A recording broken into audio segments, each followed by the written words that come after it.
तो गाइस यहाँ पर सैमसंग ने बोला कि एज भी S26 सीरीज के साथ ही लॉन्च होगा और हमें टोटल में 4 फ़ोन देखने को मिलेंगे S26 सीरीज में।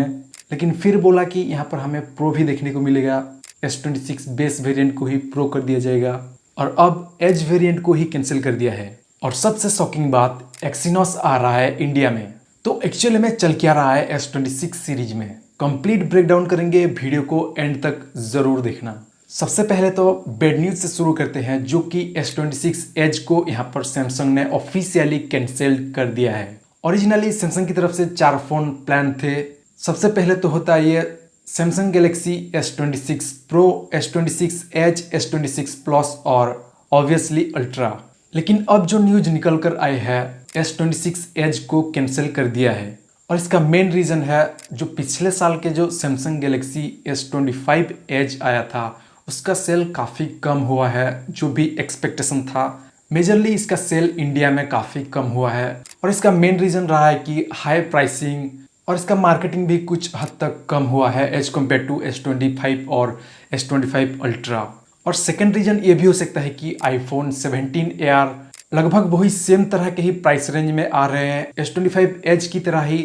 इसका जो बिल्ड क्वालिटी और जो प्रीमियम फील है और जो लुक एंड फील है वो काफ़ी हद तक प्रीमियम फील देता है as compare to Samsung Galaxy S25 edge. S25 edge में AI फीचर्स वगैरह और सॉफ्टवेयर में तो थोड़ा बहुत ज़्यादा फीचर्स है as compare to iPhone 17 Air. लेकिन एक स्लिम फ़ोन परचेस करना चाहते हैं वो फीचर्स वगैरह को उतना देख नहीं रहे हैं। तो यहाँ पर स्लिम फ़ोन का मतलब मेनली डिज़ाइन और प्रीमियमनेस ही है। तो अब लाइनअप सिंपल है, S26, नेक्स्ट है S26 प्लस और ऑब्वियसली S26 अल्ट्रा। अब बात करते हैं सबसे कंट्रोवर्शियल पॉइंट, एक्सिनोस प्रोसेसर के बारे में। तो पहले कहा जा रहा था कि S26 जो कि प्रो नेमिंग के साथ आने वाला था और S26 प्लस में हमें एक्सिनोस 2600 का चिपसेट देखने को मिलने वाला था और S26 अल्ट्रा में स्नैपड्रैगन 8 एलीट जेन 5 का चिपसेट रहने वाला था। लेकिन जो रिसेंट लीक्स वगैरह आए हैं, अल्ट्रा में भी एक्सिनोस चिपसेट हो सकता है इन एशिया और Europe region. On paper specs को अगर हम देखें, स्नैपड्रैगन 8 एलीट जेन 5 के और एक्सिनोस 2600 के स्पेक्स को, तो यहाँ पर तो एक्सिनोस 2600 काफ़ी ज़बरदस्त लग रहा है। जैसे कि 2 नैनोमीटर चिपसेट पर बिल्ड है ये प्रोसेसर, पावर एफिशिएंटी है। NPU में भी एप्पल A19 बायोनिक चिपसेट से भी 6 गुना ज़्यादा यहाँ पर स्कोर निकाल कर दे रहा है और GPU स्कोर्स वगैरह भी काफ़ी इम्प्रेसिव है। लेकिन ऑन पेपर तो सभी स्पेक्स काफ़ी ज़बरदस्त लगते हैं, लेकिन रियल लाइफ में, रियल वर्ल्ड में ये एक्सिनोस कितना फ़ायदेमंद रहा है या फिर कितना एफिशिएंट रहा है, हम लास्ट के सैमसंग के डिवाइसेस में देख चुके हैं जो कि एक्सिनोस के साथ आए थे। लाइक S24 में ये एक्सिनोस के साथ आया था, वहाँ पर हमें बैटरी बैकअप में काफ़ी प्रॉब्लम्स देखने को मिला था, यहाँ तक कि कैमरा प्रोसेसर भी सही से प्रोसेस नहीं कर पा रहे थे। और ठीक वहीं पर स्नैपड्रैगन वेरिएंट का जो S24 लॉन्च हुआ है लास्ट BBD सेल में, वो काफ़ी धमाकेदार सेल्स में यहाँ पर रहा है। इसके साथ ही स्नैपड्रैगन वेरिएंट वाले जो भी S25 को ले लो या फिर S24 के स्नैपड्रैगन वेरिएंट को ही ले लो, ये काफ़ी स्टेबल है। तो जो रिसेंट लीक्स आए हैं उसके अकॉर्डिंग यहाँ पर यूरोप और एशिया रीजन में एक्सिनोस 2600 देखने को मिल सकता है, अल्ट्रा में भी। पर्सनली मुझे तो लगता है कि एटलीस्ट सैमसंग को यहाँ पर इंडिया में स्नैपड्रैगन वेरिएंट के साथ एटलीस्ट अल्ट्रा तो लॉन्च करना ही चाहिए। तो अब बात करते हैं कुछ डिस्प्ले अपग्रेड्स के बारे में। यहाँ पर सैमसंग डिस्प्ले के मामले में काफ़ी ज़बरदस्त है। 26 लाइनअप में काफ़ी सारे अपग्रेड्स होने वाले हैं डिस्प्ले में।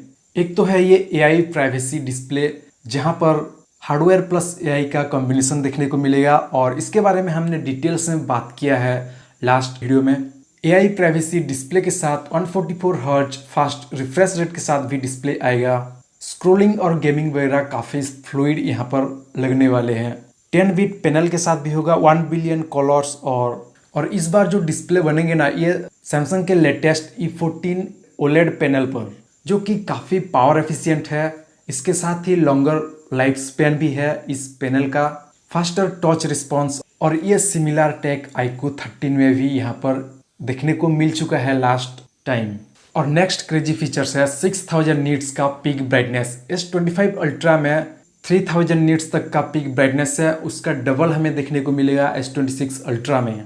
तो डिस्प्ले के मामले में सैमसंग ने यहाँ पर कोई भी कंप्रोमाइज नहीं किया है और काफ़ी ज़बरदस्त अपग्रेड्स दे रहा है।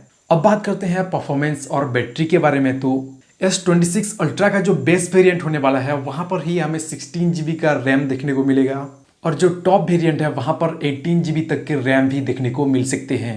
तो इसके साथ मल्टीटास्किंग और AI फीचर्स को रन करना और भी स्मूथर होगा और बैटरी वही सेम 5000 mAh का ही रहेगा। लेकिन इस बार जो डिस्प्ले पैनल में इम्प्रूवमेंट हुआ है उसकी वजह से थोड़ा बहुत और ज़्यादा बैटरी एफिशिएंट होगा और बैटरी बैकअप और थोड़ा ज़्यादा हमें देखने को मिल सकता है। और अगर ये एक्सिनोस चिपसेट के साथ आता है तो 2 नैनोमीटर चिपसेट होने की वजह से बैटरी में और भी ज़्यादा बैकअप देखने को मिल सकता है। और गाइस चार्जिंग सेक्शन में भी यहाँ पर इम्प्रूवमेंट्स है। लाइक फास्ट चार्जिंग इस बार इंक्लूड होने वाला है 60 वाट तक के अल्ट्रा में, जो सिर्फ 0 to 50% चार्ज करेंगे अंडर 20 मिनट। तो परफॉर्मेंस काफ़ी बैलेंस्ड है और बैटरी में फास्ट चार्जिंग ऐड हुआ है, तो ये काइंड ऑफ अपग्रेड हम मान सकते हैं। तो गाइस अब बात करते हैं कैमरा सेक्शन के बारे में। देखो कैमरा सेक्शन में तो यहाँ पर ज़्यादा कुछ इम्प्रूवमेंट नहीं हुआ है, बल्कि यहाँ पर हम कह सकते हैं कि डाउनग्रेड ही हुआ है। लाइक S26 और S26 प्लस में वही सेम सेंसर ही रहेंगे जो कि S25 में हमें देखने को मिले हैं। अल्ट्रा में भी वही सेम 200 मेगापिक्सल का सेंसर रहेगा जो कि 2023 से हम देखते हुए आ रहे हैं, वही सेम ही प्रोसेसर रहेगा। और जो 3x टेलीफोटो लेंस है जो 12 मेगापिक्सल का था वो डाउनग्रेड होकर 10 मेगापिक्सल का हो सकता है। तो अगर ये सच होता है ना तो यहाँ पर कैमरा सेक्शन में शायद सैमसंग काफ़ी पीछे रह जाएगा, क्योंकि जहाँ पर आईफोन में हर 2 साल में सेंसर अपग्रेड हो रहे हैं, Xiaomi और Vivo वगैरह में काफ़ी तगड़े लेवल के सेंसर में अपग्रेड्स देखने को मिल रहे हैं, नया नया फीचर्स मिल रहा है, एक्सपेरिमेंट चल रहा है Vivo और Oppo में। पिक्सल नया हार्डवेयर दे रहा है और कैमरा भी काफ़ी ज़बरदस्त आ रहा है पिक्सल 10 का। लेकिन यहाँ पर सैमसंग के S26 में लग रहा है कि वही सेम ही कैमरा सेंसर देखने को मिलेगा। शायद हो सकता है कि यहाँ पर एपर्चर में थोड़ा बहुत इम्प्रूवमेंट देखने को मिले, थोड़ा बिगर साइज का एपर्चर देखने को मिल सकता है, लेकिन इसे तो हम ना के बराबर ही अपग्रेड्स कंसिडर करेंगे। ऑनेस्टली जो भी प्रीमियम मेंबर्स हैं, जो 5 अल्ट्रा S26 अल्ट्रा जो भी बाइक करने वाले हैं, एटलीस्ट उन लोगों को तो यहाँ पर कैमरा में थोड़ा बहुत इम्प्रूवमेंट्स लास्ट ईयर के अल्ट्रा से मिलना चाहिए। देखो इस बार S26 लाइनअप में ज़्यादा कुछ अपग्रेड्स नहीं है और इसके साथ ही यहाँ पर S26 लाइनअप काफ़ी डिले भी हो चुका है। जो लॉन्च होता है यूजुअली S सीरीज जनवरी टू फरवरी में, अब ये 2 महीने डिले होकर मार्च लास्ट में या फिर अप्रैल के फर्स्ट वीक में ये लॉन्च हो सकता है। प्राइसिंग आई थिंक वही सेम ही रहेगा, 82,000 से लेकर 85,000 तक बेस वेरिएंट रह सकता है और हम ये बात कर रहे हैं एक्सिनोस वेरिएंट का। तो मेरे हिसाब से S26 kind of mix performance के साथ आ सकता है। तो मेरे हिसाब से तो यहाँ पर आपको वेट करके देखना चाहिए कि एक्चुअली में कौन कौन से फीचर्स के साथ ये लॉन्च हो रहा है और क्या कुछ एक्चुअल इम्प्रूवमेंट्स देखने को मिल सकता है। तो डिटेल्स में तो वीडियो हम लाएंगे चैनल पर और इसीलिए आप लोग चैनल को सब्सक्राइब करके रखो और मिलते हैं नेक्स्ट वीडियो में।